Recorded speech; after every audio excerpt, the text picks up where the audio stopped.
Yan, busy yung magkapatid. Ililipat namin yung lemongrass.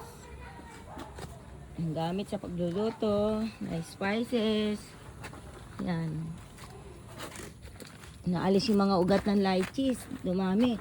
Tsaka nakalimutan ko, may kuryente pala dito papunta dyan. Kaya ililipat namin.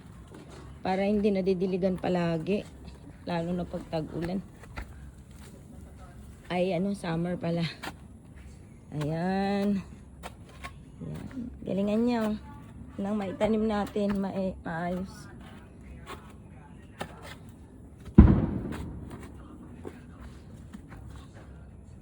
Ayan.